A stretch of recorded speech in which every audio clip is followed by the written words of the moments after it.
coordinates. We were flown in during the night, even before landing. I remember looking out of the small aircraft window and seeing nothing but endless darkness below us. No city lights, no roads, not even a single sign of civilization. Just black when we landed. The first thing I noticed was how quiet everything was. Not normal quiet, not peaceful. It was the kind of silence that felt heavy, like the air itself was pressing down on you. The base was surrounded by dense forest on all sides. Tall, thin trees packed so tightly together that even during the day, sunlight barely made it through. The soldiers there didn't talk much. At first I thought it was just discipline, but after a few days I realized it was something else. They weren't quiet because they had to be.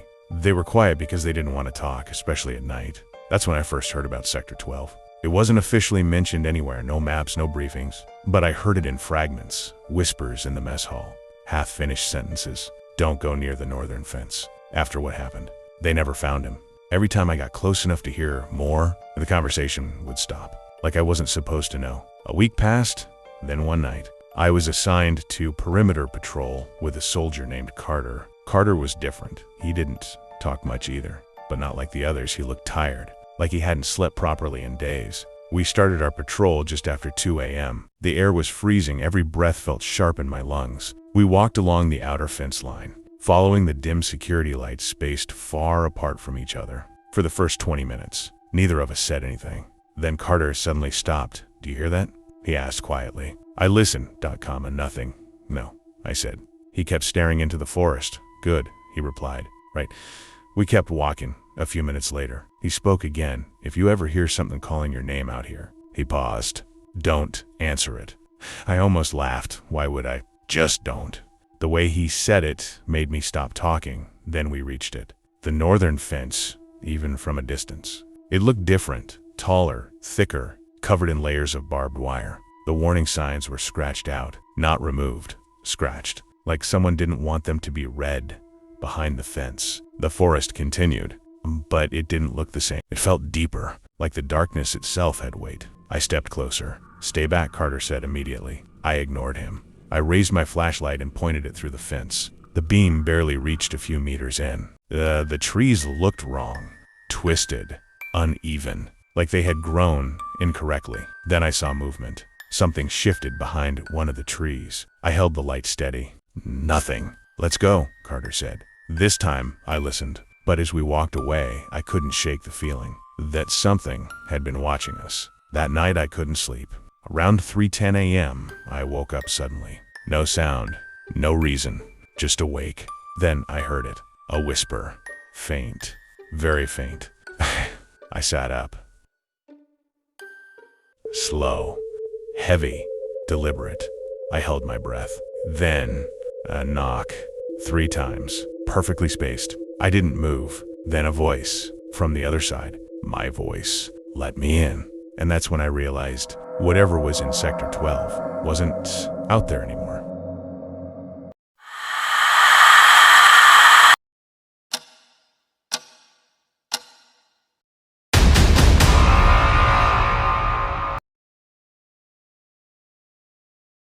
I was assigned to night watch duty at one of the towers on the far side of the base. No one liked that tower. It was too far, too quiet, and for some reason, no one ever stayed there longer than they had to. My shift started at 2 a.m. The cold was brutal, the kind that goes through your gloves and straight into your bones.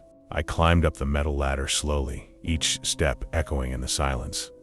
When I reached the top, I closed the hatch behind me and locked it. Standard procedure. From up there, you could see the entire perimeter. Endless darkness, no movement, no lights, just black.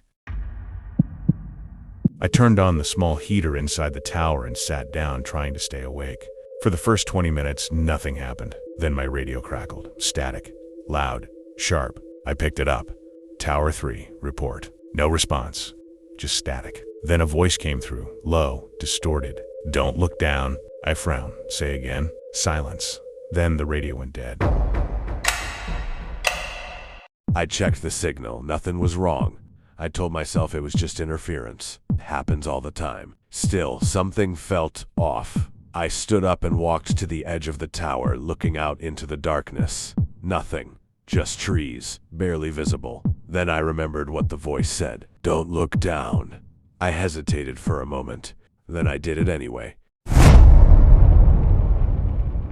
I checked the signal, nothing was wrong.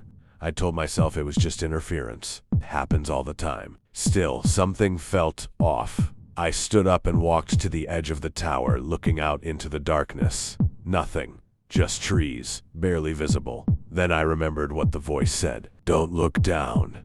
I hesitated for a moment. Then I did it anyway. At first I didn't see anything, just the base of the tower. Snow, shadows. Then something moved, right next to the ladder.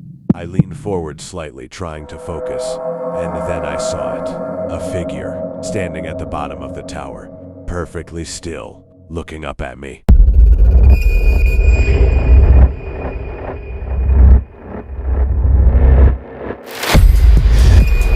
My stomach dropped. It wasn't supposed to be there, where no one was assigned to this sector. I grabbed the radio again. There's someone at Tower 3.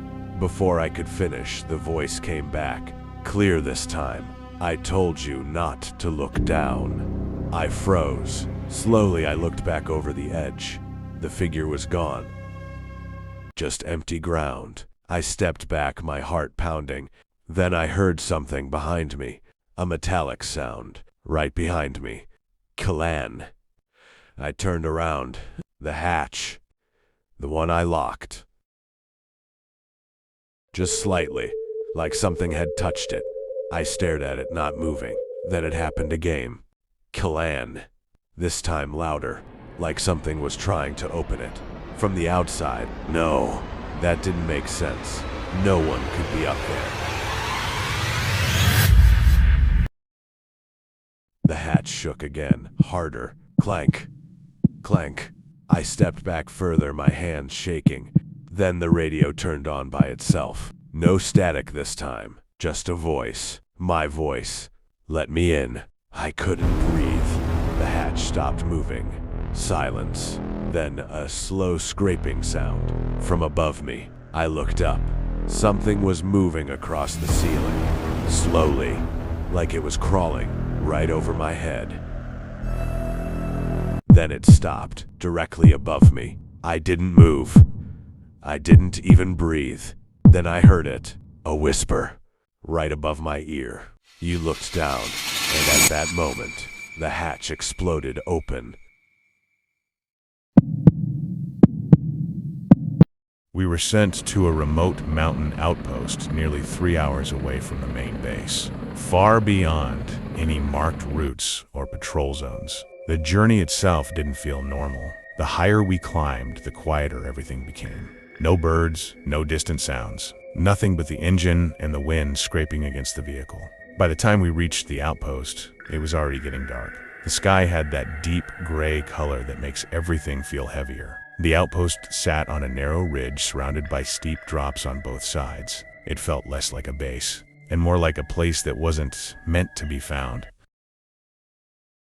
We were told the mission was simple. Maintain the signal tower, monitor transmissions, and report any unusual activity. That was it. No explanation about why we were there, or why the previous team had been removed so suddenly. But the moment we stepped inside, it didn't feel like a normal rotation. There were signs of life everywhere. Beds were still made, but not neatly. Equipment was scattered across tables. Personal items, books, mugs, even clothing were still there. It didn't look like anyone packed. It looked like they left in the middle of something. One of the lockers was still open. Inside, uniform hung untouched. Boots placed neatly underneath as if someone planned to come back. A metal cup sat on a table nearby, something dried inside it. No dust, no signs of time passing, just absence. We checked the logbook. The last entry was dated 3 weeks ago. No warning, no final report, just a single sentence. Signal active again. The tower stood about 50 meters from the main structure, right at the edge of the cliff. It was tall, thin, and rusted, with cables running down into the ground. The wind made it creak constantly. Even from a distance, it didn't feel stable. It didn't feel safe. And for some reason, none of us wanted to get close to it after dark. That night, the temperature dropped fast. The wind picked up. howling across the mountain and slamming into the walls of the outpost. It made it hard to focus, hard to sleep. Around 3 a.m. I woke up suddenly. No sound, no clear reason. Just awake. Then I noticed the light. The signal monitor was on. We connected the audio output. At first it sounded like static, then something underneath it. A pattern, a rhythm, almost like breathing. We increased the volume slowly, adjusted the frequency, then slowed it down, and that's when it became clear. A voice. Come up. We connected the audio output. At first it sounded like static, then something underneath it. A pattern, a rhythm, almost like breathing. We increased the volume slowly, adjusted the frequency, then slowed it down, and that's when it became clear. A voice. Come up.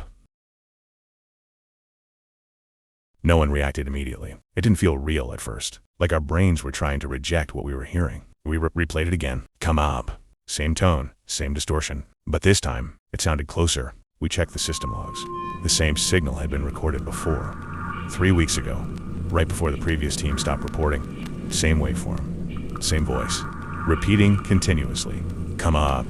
That's when we understood something. The signal never stopped. It had been running this entire time. No one wanted to say it, but the source was obvious. The tower.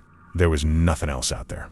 No other equipment, no other stations. If the signal was real, it was coming from the top of that tower. And if that was true, then something was still up there. We decided to go check it. Not because we wanted to, because we had to. 2 of us went out. I was one of them. The wind hit us immediately, stronger than before. It pushed against us as we walked, making every step harder. The closer we got to the tower, the louder the signal became. Not through the radio, through the air itself. We decided to go check it. Not because we wanted to, because we had to. 2 of us went out. I was one of them. The wind hit us immediately, stronger than before. It pushed against us as we walked, making every step harder. The closer we got to the tower, the louder the signal became. Not through the radio, through the air itself. We stopped halfway, looked at each other, then slowly looked up. The top platform was barely visible in the darkness, but something was there. A shape, standing still, watching us.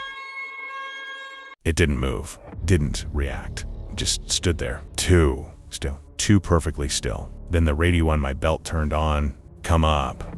But this time, it wasn't distorted. It was clear, and it was my voice. I felt my chest tighten instantly. I hadn't said anything. I hadn't touched the radio, but it kept repeating. Come up. Then the figure at the top of the tower moved. Slowly. It stepped closer to the edge, and then it leaned forward, like it was about to jump.